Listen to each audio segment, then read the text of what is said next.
अस्सलाम वालेकुम नाज़रीन, प्रोग्राम सियासत और सच के साथ मैं हूं अरसलान खालिद। तोशाखाना 2 केस का आज का फैसला, जिसमें इमरान खान और उनकी अहलिया बुशरा बीबी को 17 साल कैद की सज़ा सुनाई गई है।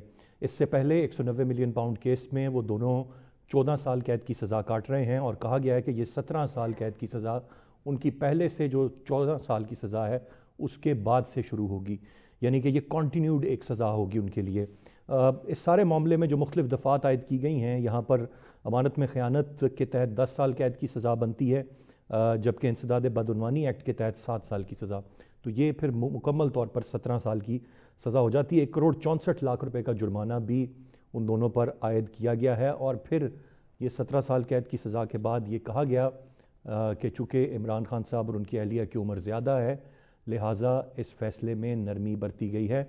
सज़ा इससे ज़्यादा बनती है लेकिन सज़ा उन्हें कम दी गई है। ये नरमी है जो उनके साथ इस सारे फ़ैसले में सामने आई है। शदीद रद्द-ए-अमल पाकिस्तान तहरीक इंसाफ का बतौर जमात इस सारे मामले पर सामने आया है। इससे एक रोज़ कबल ही 10-10 साल कैद की सज़ा डॉक्टर यास्मीन राशिद और दीगर लोगों को भी सुनाई गई थी। और ये सब ऐसे वक्त में हो रहा है जब 2 इंटरव्यूज़ बैक टू बैक, एक मुकम्मल इंटरव्यू हमारे सामने आ गया स्काई न्यूज़ वाला इमरान खान के साहबजादों का, और एक इंटरव्यू का अभी 4 से 5 मिनट का एक टीज़र है या प्रोमो है जो हमारे सामने है। मुकम्मल इंटरव्यू उसका अब तक शायद बहुत सारे लोग नहीं देख पाए हैं।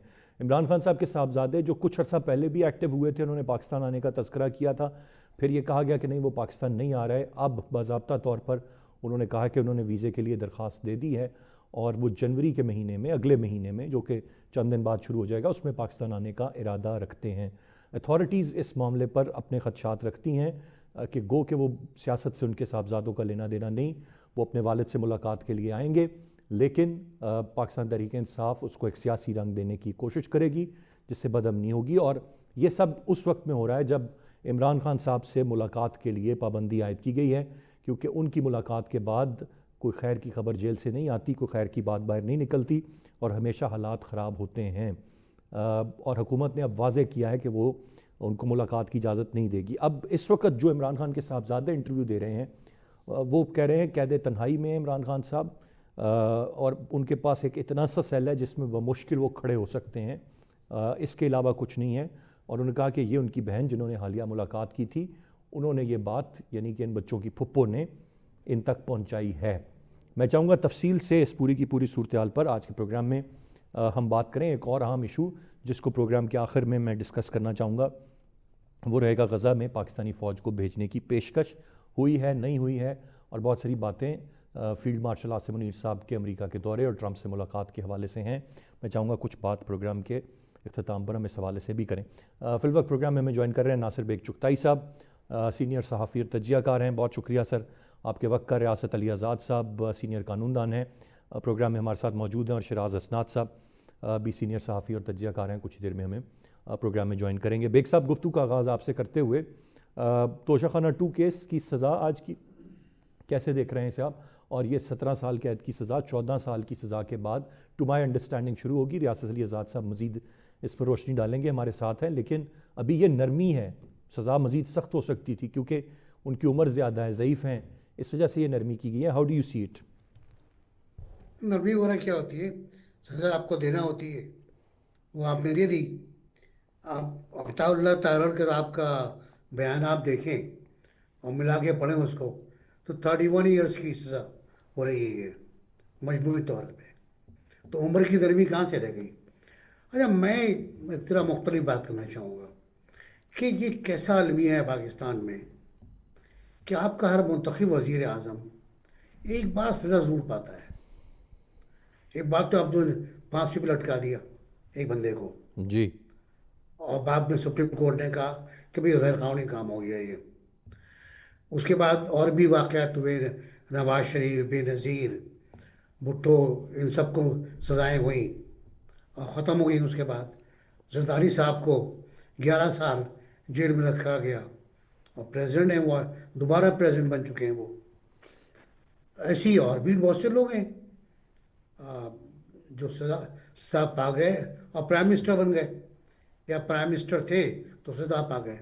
ऐसा क्यों होता है? लेकिन इसमें एक जो एक कहते हैं जौहरी तब्दीली है, वो जनरल फैज़ हमीद का है कि उस तरफ से भी एक सज़ा हुई है, और उस सज़ा होने के बाद सिविल अदालतों ने बहुत तेज़ी दिखाई है।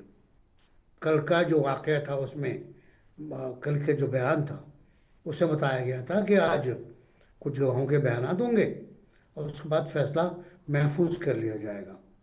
जी। अब उससे यार जज की मर्जी है, और इस्तगासा ने भी कुछ अपने गवाहों को वापस बुला लिया कि बस ठीक है, काफ़ी है, ब्रिगेडियर साहब और प्रिंसिपल सेक्रेटरी साहब की गवाही बहुत है।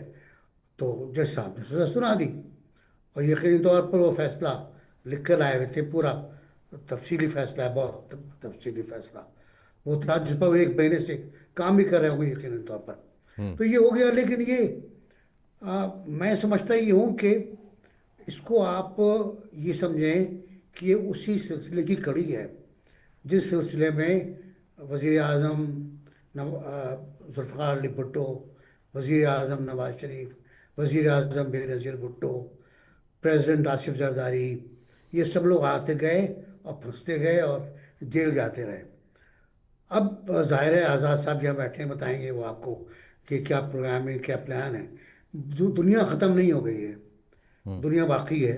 राइट। और इफ़ टुमारो कम्स, तो अपील भी होगी, अपील में भी जाएंगे। बहुत सी इस पे जो गलतियां बयान की जा रही हैं इस फैसले में, उनकी निशानदेही भी की जाएगी।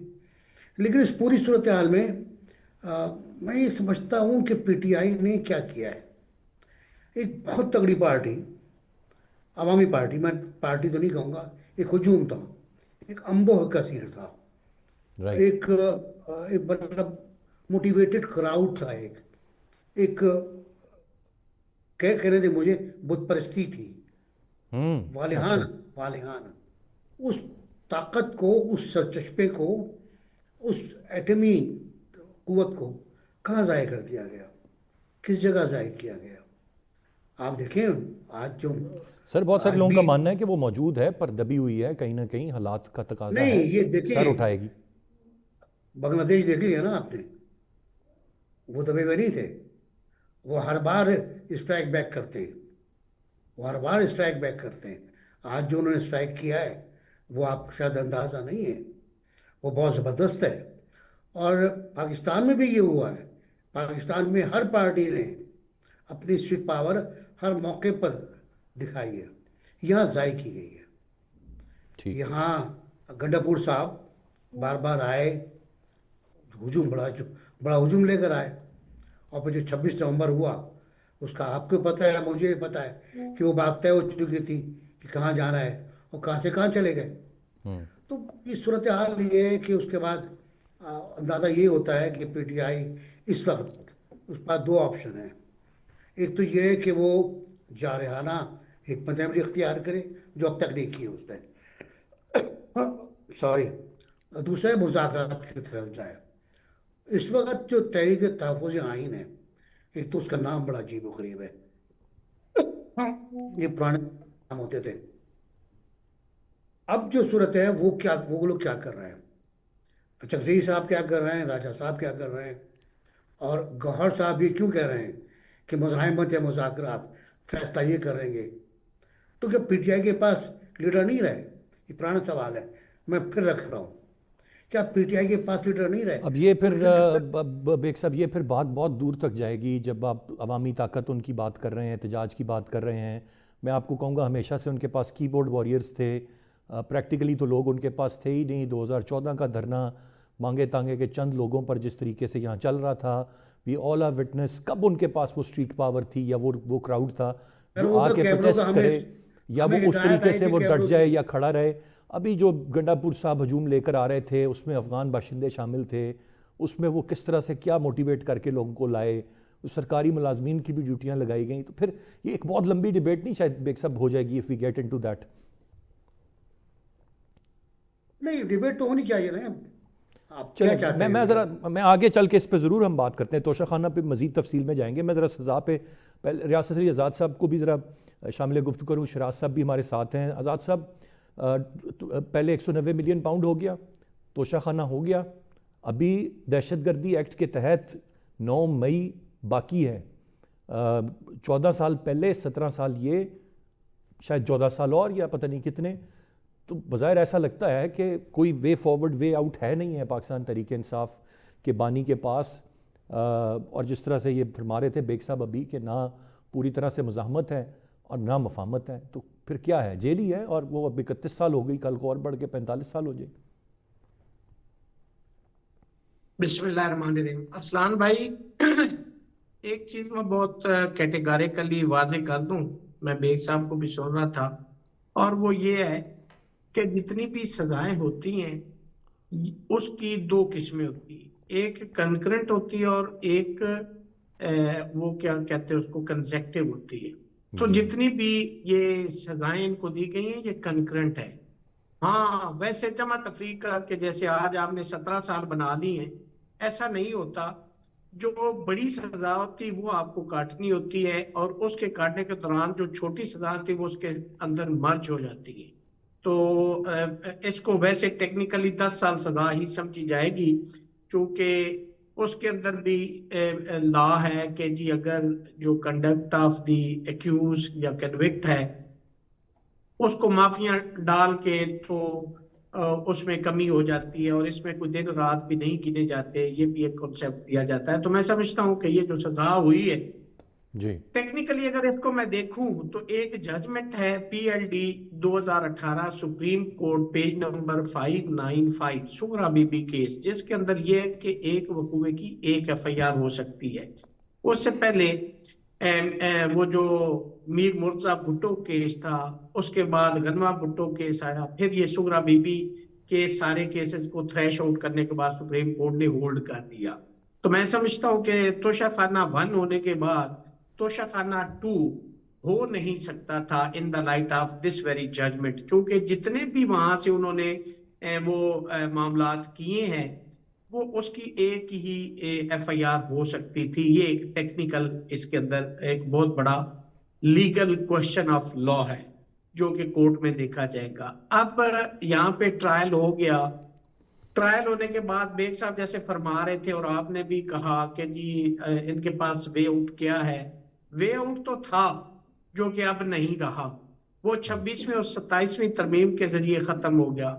मुल्क के अंदर आजाद अदलिया अगर होती तो ये वो केसेस थे कि जो 2 मिनट भी सस्टेन ना करते अपीलेट कोर्ट के अंदर, अगर वहां पे आजाद मंच और राइटियस जजेस होते जो बिल्कुल अपने आइन और कानून के मुताबिक फैसला देने वाले जजेस होते। अच्छा, इसको इस आज़ाद वक्त साहब पाकिस्तान इसको के ज़रा अंदर थोड़ा सा मज़ीद एलैबोरेट मेरे लिए कर दें, रोशनी इस पे डाल। मतलब आपका कहना ये है कि ये सिरे से बेबुनियाद केसेस हैं और मुल्क में आज़ाद अदलिया नहीं है, और ये गलत सज़ाएं दी गई हैं और ये टिक नहीं सकती थी। अब ये टिकी हुई इसलिए हैं या ये सज़ाएं इसलिए हैं क्योंकि एक ज़्यादती के ज़ुमरे में ये सारी बात आती। ये केस आप समझते हैं इनमें कोई जान नहीं है? अगर इस मुल्क के अंदर आजाद अदलिया होती तो जो 26वीं और 27वीं तरमीम से पहले जजेस थे उसमें बहुत सारे केसेस में आपने देखा 190 पाउंड मिलियन केस, ठीक है, उसके अंदर जमानत का केस आप देख लें, जमानत हो गई थी। साइफर का केस देखें, जमानत हो गई थी। और दीगर केसेस आप देखें, मियां नवाज शरीफ साहब के केसेस देखें, तो उस वक्त आजाद अदलिया थी, उन्होंने केसेस में उनको रिलीफ दिया, और इसी तरह आज भी रिलीफ मिलता। इसकी बुनियादी वजह एक मिसाल देने जा रहा हूं कि जो नहीं आज़ाद इस साहब, वक्त फिर इमरान खान सवाल का ये है कि 190 जब रिलीफ मिलता है तो अदलिया आज़ाद होती है किसी सियासी लीडर को, और मैं जब नवाज जब की शरीफ की बात बात नहीं, कर मैं रहा हूँ। उस वक्त की बात कर रहा हूं। तो जब मैं नवाज उस शरीफ साहब वक्त को, अब तो आजाद अदलिया है ही नहीं। आज़ाद साहब PTI क्या करे, वो मुझे अदालतों में जा सकती, अदालतें उनका केस ही फिक्स नहीं करती, तो वो क्या बांग्लादेश की अदालत में जाएंगे? अरसलान साहब, मुझे आज़ाद साहब जो मैं आप जानना चाह रहा लोगों हूँ, को मुझे उनका जब रास्ता बंद करते हैं तो फिर लोग बागी होते हैं, लोग फिर इनकलाब की बातें करते हैं। आप उनकी जो रेमेडीज है आप क्यों रोकें? आपने अदलिया को आज़ाद साहब मैनेज कर दिया, अभी आप आपने, PTI को आप कहते हैं कि वो जंग लड़ना शुरू कर दे। अच्छा मुझे मेरा सवाल उन्होंने तो ले लीगल लें। रेमेडी अवेल करनी, लीगल रेमेडी उनको अवेलेबल जो है वहां पे मसूम डोगर साहब चीफ जस्टिस साहब ने लाहौर से ला के लगा दिया है, वो उनका केस ही फिक्स नहीं करता। तो सर पॉलिटिकल मैं लोग ये तो बेचारे कोशिश कावश और मैं ये तो जद्दोजहद बात कर ही नहीं सकते कर हैं रहा ना। हूँ आज़ाद साहब, मैंने तो, मेरा सवाल कुछ और था, मैं ब्रेक से वापस आके करता हूँ, ज़रूर उसको एड्रेस कीजिएगा। नाज़रीन एक ब्रेक साथ रहिएगा। जी वेलकम बैक। मैं शराज असनाद साहब की जानिब बढ़ूँगा। आज़ाद साहब ने ब्रेक पे जाने से पहले जिक्र किया कहीं पर हम बात अदलिया की आज़ादी या नहीं, और ये बहस आज की नहीं है अदलिया की आज़ादी की। अदलिया कॉम्प्रोमाइज़्ड है नहीं है, अदलिया आज़ाद है नहीं है। शराज साहब, नवाज शरीफ साहब को सज़ाएँ हुई, अदलिया आज़ाद नहीं थी। नवाज शरीफ साहब को रिलीफ मिल गया, अदलिया आज़ाद हो गई। इमरान खान साहब को सज़ा हुई, अदलिया आज़ाद नहीं है। इमरान खान को रिलीफ मिलेगा, अदलिया आज़ाद हो जाएगी। और ये मैं फिर पीछे माजी में जाता जाऊँ तो एक बड़ी तवील तारीख़ है इसकी। ये क्या है, ज़रा इस पर रोशनी डालें, और फिर ज़रूर जो आज का ये फैसला है इस पर भी अपनी राय का इजहार करें। बहुत शुक्रिया अरसलान साहब। वो गुजारिशत करूँगा, अदलिया आज़ाद है ये नहीं है, हमारे यहाँ उसकी एक राय तो मौजूद है, और डेफिनेटली वो राय इसी वजह से है कि जिसको रिलीफ मिल रहा है उसके मुताबिक आज़ाद है, और जिसको रिलीफ नहीं मिल रहा उसके मुताबिक आज़ाद नहीं है। मगर अगर हम अपने पैराए से बाहर निकल कर देखें तो इंटरनेशनल ऑर्गेनाइजेशंस, इंटरनेशनल रैंकिंग्स हमारी अदलिया के बारे में क्या कहते हैं, तो उस पे हमारा सर थोड़ा सा झुक जाता है, और हमें कहीं ना कहीं मैं शर्मिंदगी का वर्ड नहीं यूज करना चाह रहा, मगर चले कहीं ना कहीं नादानी या उठानी पड़ती है ये देख के कि जनाब कहाँ पे अदलिया रैंक कर रही है हमारी। और जितने भी रिफॉर्म्स और जितनी भी अमेंडमेंट्स की हम बात करते हैं उसके बाद ग्राउंड रियलिटीज क्या है, starting from the beginning, which is a grassroots level judiciary, either they are able to fulfill the needs and providing justice to the local people. I'm sorry, unfortunately not, whatever the multiple reasons, जज कम है, cases ज्यादा हैं, अदलिया has a lot of justification for that. मगर इसमें ऊपर जाएंगे तो 26वीं और 27वीं तरमीम ने जो ज़ाहरी तौर पे अदलिया को जितना मफलूज कर दिया है, और उनको दोबारा जो बीबी शहीद ने बहुत बड़ा एक स्टेप लिया था जुडिशरी को इंतजामिया से अलहदा करने का, वो दोबारा से एक तरह से इंतजामिया के इनडायरेक्टली अंडर ही आ गए। तो इसमें तो जो जो इंटरनेशनल ऑर्गेनाइजेशंस ने इस पे क्वेश्चन रेज किए हमारी अदलिया पे, वो तो फिर ये अलार्म करते हैं हमें कि हमारी अदलिया के जो डिसीजंस हैं, देखिए 27th अमेंडमेंट पे यूएन ने रिजर्वेशन शो की, इंटरनेशनल ह्यूमन राइट्स ऑर्गेनाइजेशन ने रिजर्वेशन शो की, ईमान मजारी हादी चट्टा केस के ऊपर हमने नॉर्वेजियन एम्बेसडर को देखा और बाकी इंटरनेशनल ऑर्गेनाइजेशन देखा किस तरह उसके ऊपर रेजिस्टेंस पुट की गई और अदलिया के ऊपर क्वेश्चन मार्क पुट किया गया। तो हमारी लड़ाई से या हमारी बहस से अगर बाहर निकल के हम इंटरनेशनल सिनेरियो में देखें तो I am sorry but like our judiciary is quite in a doldrum and they don't have a good rapport with them. Agreed, अब बिल्कुल, अगर मैं इस बात से इत्तेफाक करता हूँ। और ये फिर एक ब्रॉडर पिक्चर के ज़ुमरे में आपने बात कही, उसमें हर तरह के केसेस आते हैं, उसमें हर तरह के केसेस आते हैं। अब ये जो बड़े सियासी रहनुमा हैं, मैं बड़े सियासी रहनुमा हैं, इनके केसेस पे इन पर्टिकुलर हम बात करें तो ज़ाहिर है उसका कोई मैकेनिज्म नहीं है कि उसको कोई गेज इंटरनेशनली कर रहा हो। वो तो ओवरऑल इंसाफ के क्या तकाजे हैं पाकिस्तान में और केसेस की क्या सूरत है, उस पर रैंक किया जाता है जुडिशरी को। आई एग्री विद यू, पर ये जो हाई प्रोफाइल केसेस हैं इनकी अप्रोच के बारे में क्या कहेंगे? मैं आपकी बात को थोड़ा सा सेकंड करते हुए कहूंगा कि ये जो जजमेंट्स है ना, ये हमारी जुडिशरी के सिनेरियो को और फेस को डिफाइन करती है internationally. And I am sorry to say this as well कि whatever the judgments are coming right now, मैं किसी जजमेंट को जस्टिफाई नहीं करूंगा स्टार्टिंग को जो मैंने अपनी जिंदगी में देखी, बीबी शहीद, जरदारी साहब, नवाज शरीफ साहब, going on and on and on. That's a big question mark always from the international community, particularly about judiciary as well. और फिर कहूंगा 26वीं और 27वीं पे उनकी बहुत ज्यादा रिजर्वेशन है, और वो जीएसपी प्लस वाले भी अभी जो लोग होके गए हैं, ऑल्दो कि वो हमारा इसको रिन्यू कर रहे हैं क्योंकि वो आगे खत्म होना है, मगर यूरोपीय यूनियन के भी जो 27 पॉइंट्स उन्होंने रखे हुए हैं उसमें से एक बहुत बड़ा ये क्वेश्चन मार्क उन्होंने सेट किया हुआ है इसके हवाले से। Coming back regarding the decision which you are talking about जी, तो देखिए वो मैं तार साहब की स्टेटमेंट सुन के खुद भी परेशान हो रहा था कि हैं ये कौन सी सजा है जो पहले 14 साल पूरे होगी उसके बाद 17 साल बाद जाएगी। वो आजाद साहब माशाल्लाह big name in the lawyer community has clarified कि वो क्या है। तो 14 साल जो है वो देखिए एक केस में 10 साल हुई है, एक एलिगेशन में 10 साल हुई है, एक एलिगेशन में 7 साल है, 14 साल पहले हुई है। तो मतलब सारी इकट्ठी शुरू होती हैं, इकट्ठी जाएंगी, और वो जो अरसा उनका गुजरा है during the trial as well वो उसके अंदर इंक्लूड होगा। तो वो तो हजारों ख्वाहिशें ऐसी कि हर ख्वाहिश पे दम निकले, और इस वक्त हमें भी पता है कि कौन शाह से ज्यादा शाह का वफादार होने की कोशिश कर रहा है, तो वो सारा कुछ चल रहा है। पीटीआई का प्रॉब्लम ये है जो आपने एक और गुजारिश की थी अपने क्वेश्चन में, that is more about PTI, और बेग साहब ने बहुत इसको क्लियरली डिफाइन कर दिया और पीटीआई को टोटली बता दिया कि अनफॉर्चुनेटली वो एक हजूम बन चुके हुए हैं। सर गुजारिश इसमें ये है कि क्या लोगों को नजर नहीं आ रहा कि मैं शाह महमूद कुरैशी साहब को बरी किया जा रहा है? मतलब जो इशारे, जो साइंस, जो सिग्नल और कुछ पॉलिटिकल लीडर्स बाकायदा तौर पे उस पर क्लियरली कह चुके हैं -1 फार्मूला, और पाकिस्तान की हिस्ट्री में, पॉलिटिकल हिस्ट्री में -1 formula is quite common and that has happened multiple times over there. कहीं पे वो प्रॉपर्ली एग्जीक्यूट हो गया, कहीं पे फॉर द टाइमिंग हुआ और उसके बाद नहीं चल सका। ऐसा ही तो है, यहाँ पे ऐसा ही भी है। एक सारा सिनेरियो नजर आ रहा है कि शाह महमूद कुरैशी साहब जेल में हैं, पीटीआई के लोगों की हमदर्दियां, मोहब्बतें, चीजें उनके साथ हैं जो उनके हवाले से क्वेश्चन मार्क पुट किए जा रहे थे बकौल शेर अब्दुल मरवत के, कि उस्मान अपना बानी पीटीआई को ऑलरेडी उन पे काफी क्वेश्चंस रेज होते थे, मगर वो पीटीआई का वोटर उसको बाय कर रहा है कि शाह साहब ने जेल काट लिया, बाकी है बरी हो रहे हैं। मतलब कहीं ना कहीं स्ट्रीमिंगली नजर आ रहा है कि आने वाले दौर में वो पार्टी की कमान और लीडरशिप संभालेंगे। अब पार्टी के जो लोगों के ऊपर there are two reservation within the party as well. They are saying that the party voter is believing that they are playing on both sides of the wicket as well, which to some extent is true. अब तीसरी चीज क्या है कि मेरा ख्याल है जो आपने बात की थी, I'm sorry, I'm just adding a lot of things before you just asked me नहीं, a बड़ी question for बड़ी that. अच्छी प्रोडिक्शंस मुज़ाकरात हैं, वाली बड़ी बात अच्छी आपने की चीज़ें थी, हैं, मुस्तकबिल टू के बारे काइंड में ऑफ यू, आगाही टू मिल काइंड रही। Of you. जी।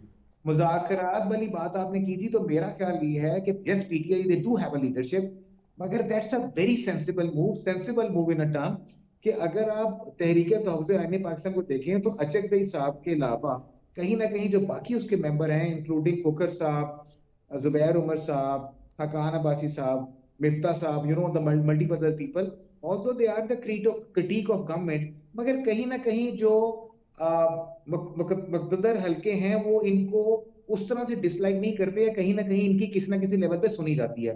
तो अगर वो इस रूट को, जैसे मौलाना साहब को भी तो ऑफर की गई थी ना to be a part of that as well, वो नहीं आए उस पीटीआई के राइट हाथों में, शिराज उन्होंने नहीं साहब। खेला कि वो जाके मुज़ाकरात करें। तो यहाँ पे वो, मेरा ख्याल है दैट्स अ सेंसिबल मूव कि अगर पीटीआई, जिसके ऊपर ऑलरेडी इस वक्त एक बहुत बड़ा जो क्राइसिस जो चल रहा है, ना सिर्फ पू- लीडरशिप का बल्कि जो पूरी की जी पूरी आपने तस्वीर दी वो बड़ी वाज़ेह हो गई, और वी हैव अंडरस्टूड आपने किन चीज़ों की तरफ इशारा किया है, and we very much, I think I very much agree with all that. मैं ज़रा एक और मामले पर आऊँगा। बेग साहब, ये तोशा खाना की जो सज़ा है, ये एक तरफ पहला मौका है कि क्या कोई 8 करोड़ की चीज़ 2 करोड़ 90 लाख अदा करके ले गया है। पहले माजी में किसने क्या छोड़ा है तोशा खाना में, कौन सी चीज़ें नहीं कोई लेके जाता रहा, और ये बहस भी बड़ी पुरानी है। इस पर ज़रा थोड़ी सी रोशनी डाल दें, फिर मैं आऊँगा कासिम और सुलेमान की तरफ। तोशा खाना के बारे में आपको भी पता है, मुझे भी पता है कि वो एक लूट का माल होता है, दो चाय ले जाता है, और किस तरह ले गया वो भी आपको पता है। लेकिन वो बताते ये है कि कीमत लगा के लेके लेके जाया गया। यहाँ कोई मामला मुख्तलिफ हो गया, और इसमें ये हुआ कि पहले सामान घर ले जाया गया, फिर उसकी कीमत लगवाई गई, और फिर उसके पैसे जब आ गए तो उसमें से कुछ पैसे तो शाखाना को वापस कर दिए गए। तो मेरा ख्याल है कि ये केस तोशाखाना 1 में ख़त्म हो गया था। उस केस के बाद तोशाखाना 2 शुरू हुआ, जी। जहाँ पर ये सजाएं वापस की गई हैं, 10 साल और 4 साल और 7 साल और 17 साल वगैरह वगैरह। तो ये मुझे ऐसे केस बनते हैं, ऐसे केस बहुत बनते हैं। बहस चोरी का केस भी बनता है, ये केस भी बनता है कि साहब आपने आ, हार जो था वो तुर्की के प्रेसिडेंट का हार वो अपने पास रख लिया। ये केस बनते हैं, इनका हल निकल आता है। इसका हल नहीं निकला और इसको इंसिस्ट किया गया कि इस पर मुकदमा चलाया जाए। और फिर आप देखें, दो बड़े गवाह हैं, एक ब्रिगेडियर साहब हैं जो मिलिट्री सेक्रेटरी हैं, और एक प्रिंसिपल सेक्रेटरी हैं जो पूरा काम करते थे। इनकी ताउन से ये पूरा काम हुआ। और फिर बेगम साहिबा की आ, वीडियो आए, ऑडियो ऑडियो रिकॉर्डिंग आई, उसमें बहुत सी बातें हैं। ये बहुत लंबा केस हो जाएगा। अगर इसकी शहादत की तरफ आप जाएंगे तो आज़ाद साहब को पता होगा अच्छी तरह कि केस क्या है, इसकी फुटिंग क्या है। लेकिन जो ऑडियो आए उसमें बहुत क्लियर है कि वो क्या चाह रहे हैं, किससे चाह रहे हैं, और उनकी इंस्ट्रक्शंस क्या हैं। बाकी जैसा आपने देखा होगा क्या है सूरत हाल, इसके बाद हाई कोर्ट देखेगी और उसके बाद सुप्रीम कोर्ट देखेगी। तो शायद, लेकिन मैं एक तरफ जाऊंगा वापस आपकी शिराज ने जो बातें की, हमारी दर्जाबंदी अदालतों की, जी।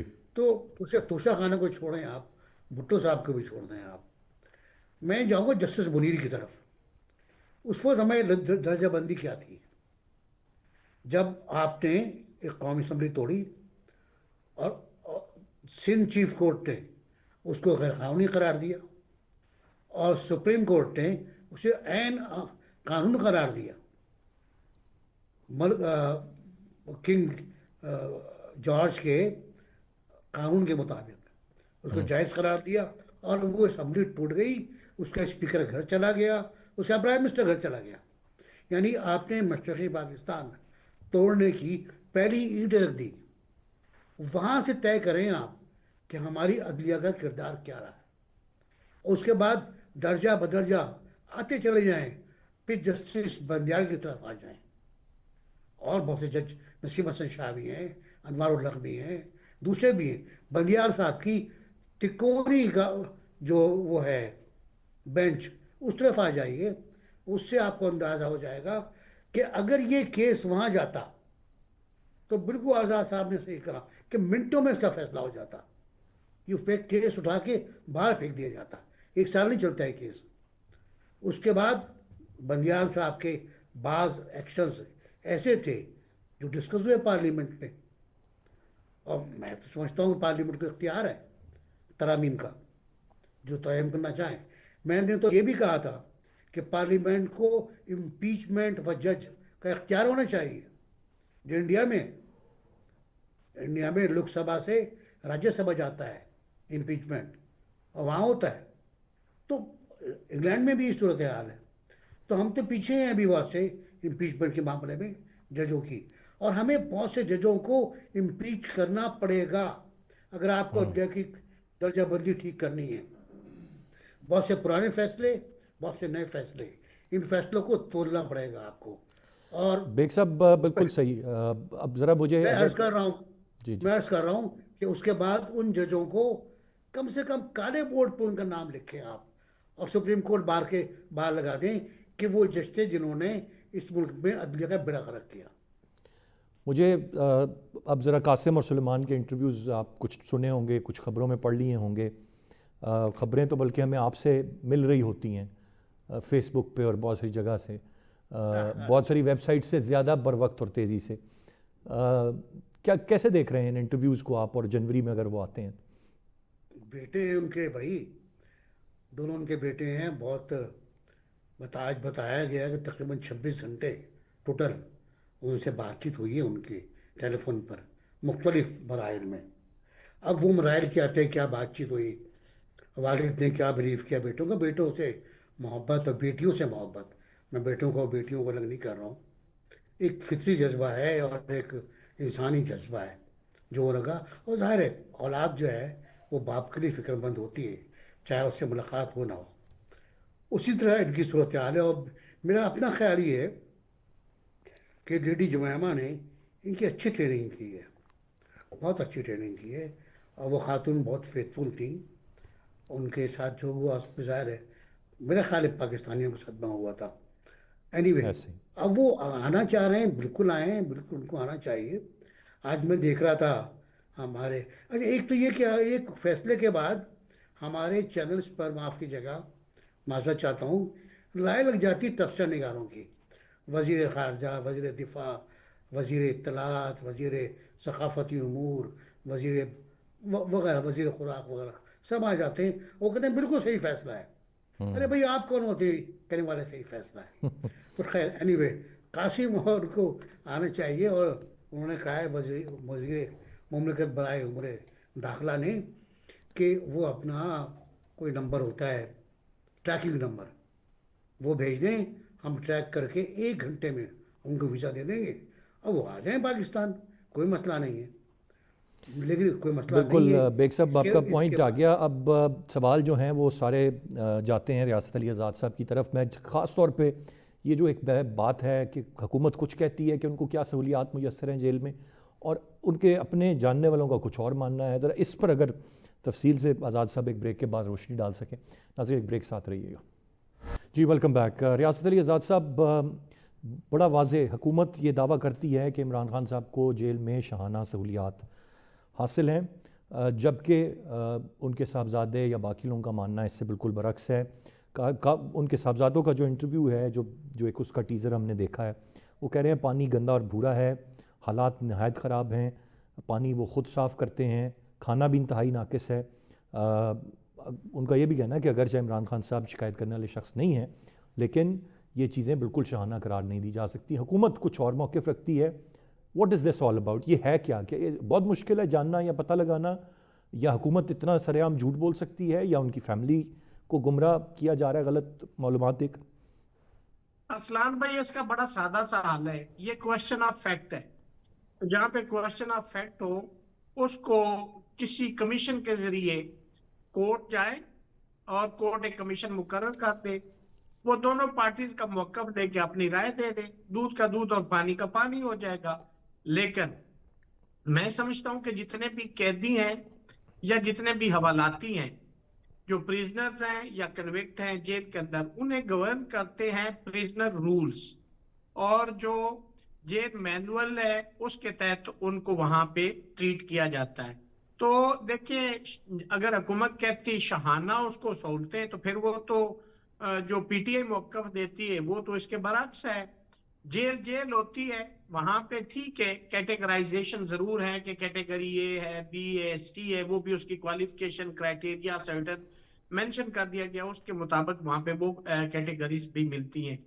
लेकिन मुझे ये बताएं कि पहले इस जिस फैसले में आज हम डिस्कस कर रहे हैं कि आज फैसला आया है, उनका ये ट्रायल रुक गया था शायद 16 अक्टूबर के बाद, तब से ऑनवर्ड कोई उसकी पेशी नहीं हुई। तो आपने तो एक कैदी को जो ऑलरेडी एक काफी मुकदमात के अंदर कन्विक्ट हो चुका है, आपने उसको आर्टिकल 10A से महरूम कर दिया।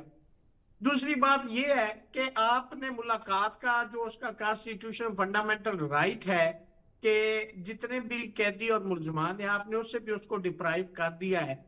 तो मैं ये समझता हूँ, ये कह के एक के जी अंदर जाते हैं तो कोई बाहर आके ऐसी बात कर देता है तो उससे मुल्की हालात खराब हो जाते हैं।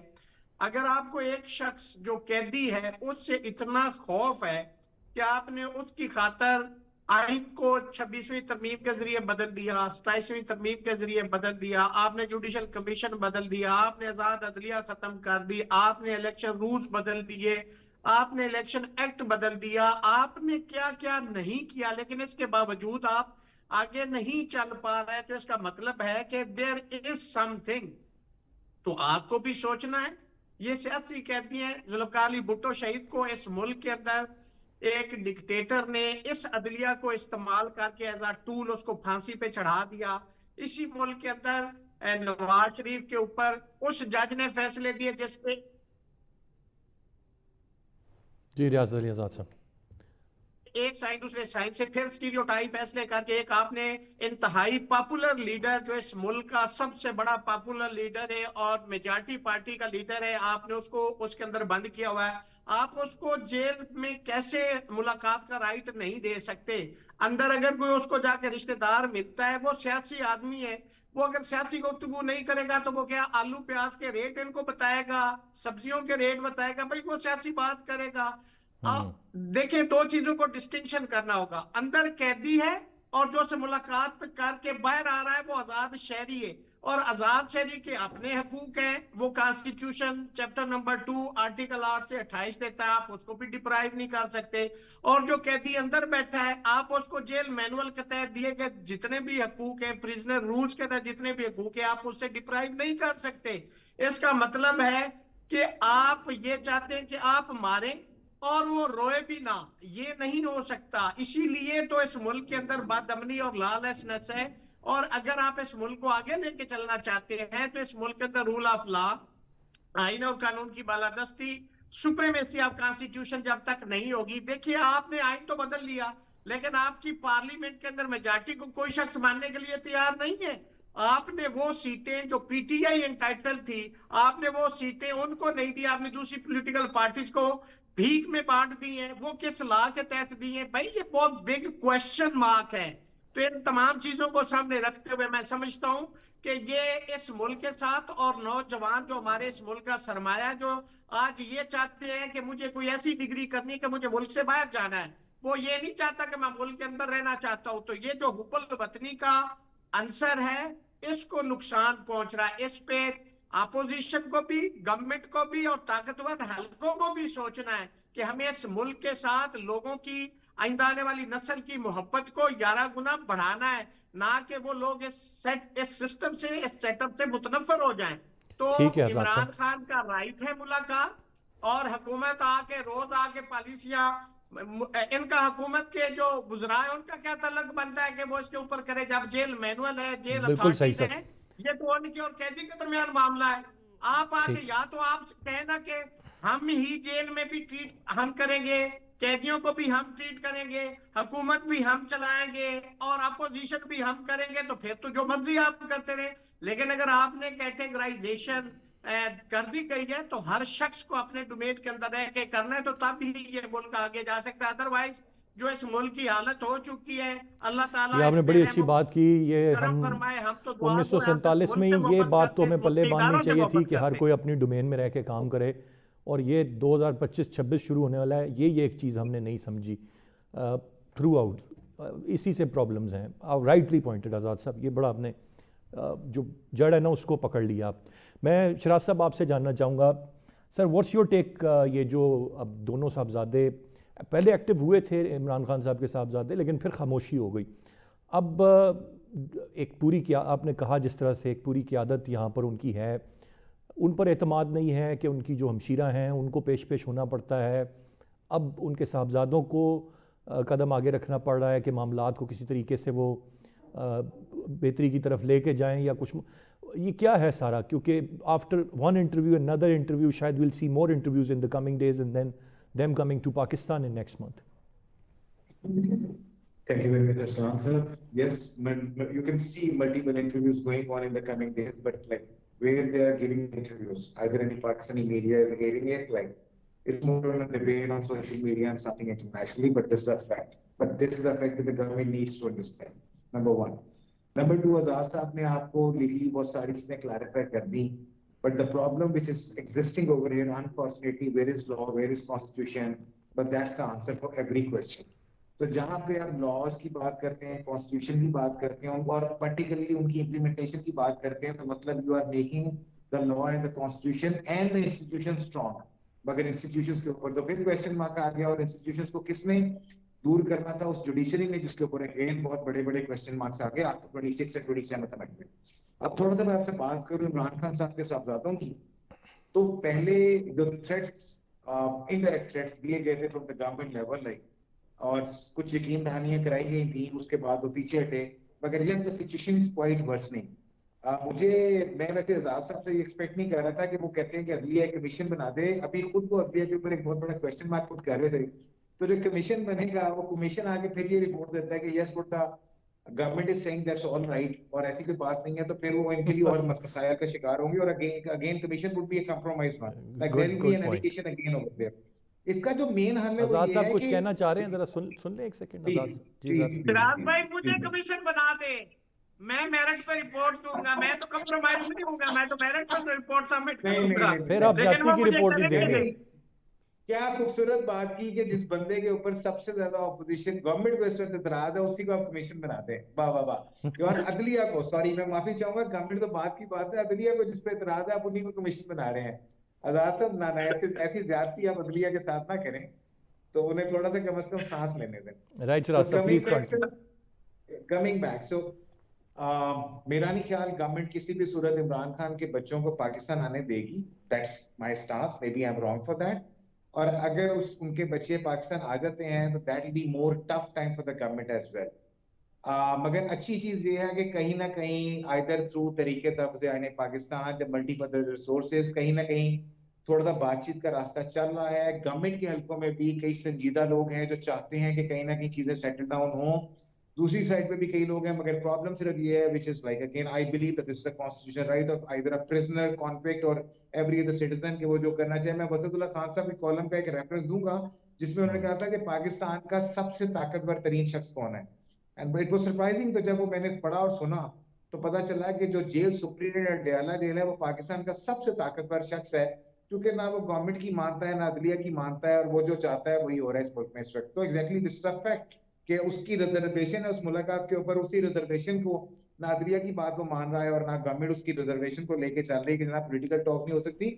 पीएमएलएन को ये रियलाइज करना है कि बिकॉज वो इस सिनेरियो से मल्टीपल टाइम गुजरे हैं, not in Imran Khan era, in Bibi era as well, Musharraf era as well, और Musharraf time was very tough over there. मगर कहीं ना कहीं उनको एक पॉलिटिकल कॉन्स्टिट्यूशनल राइट या अपॉर्चुनिटी मिलती रही है जो आज वो अपने ओपोनेंट्स को देने के लिए तैयार नहीं है और नहीं दे रहे, और उसका नुकसान उन्हें कहीं ना कहीं होगा। देखें, हमने इस मुल्क में कभी भी हालात एक जैसे नहीं देखे, किसकी आज कोई इक़्तिदार में है तो कल ऑपोजिशन में है, वो कल इक़्तिदार में है तो परसों ऑपोजिशन में ही चलता रहना है। ऐसा तो ही ये सिनेरियो आगे भी कहीं ना कहीं आना है। इन्होंने सारी जिंदगी इक़्तिदार में नहीं बैठे रहना, but they have to give that margin and leverage according to the constitution, according to the law for their opponent जहां पे होगा। इमरान खान का मसला सिर्फ ये है कि अगर आज वो ये डन कर ले कि मैं स्टैब्लिशमेंट के अगेंस्ट में ट्वीट्स नहीं करूंगा या कोई स्टेटमेंट नहीं दूंगा, तो सुबह से ना सिर्फ इमरान खान की सारी अलेजिडली बरात बहाल हो जाएगी, यानी जो बी क्लास के वो डिजर्व करते हैं वहां पे हैं, बल्कि चीजें भी शायद सेटलमेंट की तरफ जाना शुरू हो जाएं। और इसकी गारंटी ना ही पीटीआई से कोई देने को तैयार है, ना ही तरीके तवज़े आने पाकिस्तान में से कोई देने को तैयार है, ना इमरान खान की बहनें देने को तैयार है, कोई एक बंदा भी नहीं है। मेरे हाँ, ख्याल से हो टू ऐड सकता है ऑन, इमरान खान साहब सर शायद आखिरी खुद चीज, भी नहीं दे सकते गारंटी, सर वो सर तो आखिरी जेल में चीज, सर बैठे हो हैं, सकता है, उनकी ट्वीट्स तो कोई हो और करता सकता है है बाहर से बैठ के। सर, हो सकता है sir, multiple things, but again this is what Imran Khan conveyed and then the tweets happened sir, then they tweeted. मगर सर हो सर सकता है कैसे, अब जब कि राब्ता शायद, नहीं है तो कैसे ट्वीट्स हो रही हैं शराज भाई? Sir there were multiple message which they have given and saying कि आपने इसको चलाना है, so you have to understand कि they have made a mechanism for that and it's a very strong mechanism. Imran Khan की बहन ने भी आगे कहा था कि एक चीज मैंने बता, मतलब you know they are actually passing on the messages in bits and pieces, it's not the whole message is immediately spread over there. हमसे ज्यादा बेहतर स्ट्रेटजी सोशल मीडिया चलाने की पीटीए करती आ रही है, they are still ruling. Twitter क्यों बंद हुआ सारी दुनिया को पता है, सोशल मीडिया पे पाबंदियां क्यों लगाई गई, क्यों फायरवॉल लगाई गई, we all know about this as well, it's more about while curbing them. Sir coming back lastly, Imran Khan के बेटों का आना, अगर कहीं सेटलमेंट होती है और वो पाकिस्तान आ जाते हैं, तो फिर आप इस चीज को लिख लीजिएगा कि मतलब समथिंग पॉजिटिव गोइंग ऑन। अगर वो आते हैं तो, मेरी अभी भी रिजर्वेशन है, शायद वो नहीं आएंगे। ठीक। अगर वो आते हैं तो बाप से मुलाकात करवा के उनके जरिए कन्विंस करके कोई ना कोई बात पे commitment, at least commitment not to tweet, not to say something against the establishment, अगर वो डील हो गई तो फिर ये चीज आगे जा सकती है, but that depends upon the probably that is the last option which probably the PTA would have, or the government would see it out, otherwise right उसके शराज बाद साहब, PTI के हालात और इमरान खान के खराब होंगे पॉइंट वेल और टेकन। खराब होंगे। मैं आखिरी चीज़, बेग साहब आपकी मौजूदगी है, मैं शायद बाकी मेहमानों तक नहीं जा पाऊंगा, 1 मिनट शायद मेरे पास बचा है, मुझे ज़रूर कमेंट करें आपकी प्रेजेंस से फ़ायदा उठाते हुए। ये गज़ा में फ़ौज भेजने की पेशकश पर पाकिस्तान का शुक्रगुजार हूँ, अमरीकी वज़ीर ख़ारजा ने आज कह दी, हम अभी तय नहीं कर पाए, हम देख रहे हैं मुलाकात कब होनी है। Your take on this sir please. उसके साथ ही जुमला उनको और भी है कि पाकिस्तान ने कहा हम गौर करेंगे, और हम उनके शुक्रगुजार हैं इस बात पर। दूसरा ये कि एक खबर आई थी रॉयटर्स की कि पाकिस्तान के field marshal defence chief America जा रहे हैं, वो जाके बात करेंगे इसी इशू के ऊपर, जिसकी आगे तरदीद दफ्तर खारजा ने कि कोई प्रोग्राम नहीं है इस तरह का, ऐसा कोई प्रोग्राम है।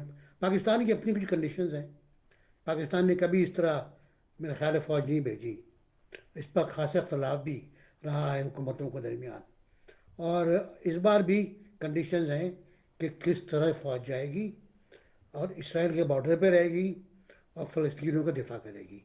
ये तो सूरत हाल है, और ये अमेरिका के अपने ऑब्जेक्टिव्स हैं जो वो देने वाला है और ब्रीफ कर रहा है।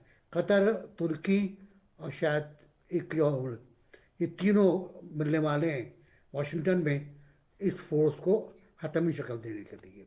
देखते हैं क्या होता है, पाकिस्तान ने अभी एग्री नहीं किया है। राइट, बहुत शुक्रिया अदा करना चाहूँगा जी मैं अपने तीनों रिस्पेक्टेबल गेस्ट का। नाज़रीन, गुफ्तगू आपने सुनी, इस वक्त बहुत सारी चीज़ें हैं जिन पे wait and see, will definitely wait and see कि वो किस तरफ जाती हैं, पर एक मामला जो कि मुसलसल जिसका एक ख़दशा रहता है अदम इस्तेहकाम, उसके हवाले से हम यही उम्मीद करते हैं कि कुछ ऐसी सूरत हाल निकले जो सबके लिए एक विन विन सिचुएशन और स्टेबिलिटी हम हर सतह पर देखें। आज की गुफ्तगू का भी आउटकम ये तीनों मोअज़्ज़ज़ मेहमानों का शुक्रिया। नाज़रीन, आज के प्रोग्राम से इतने, एहसान खालिद को इजाज़त दीजिए, अल्लाह ने के बाद।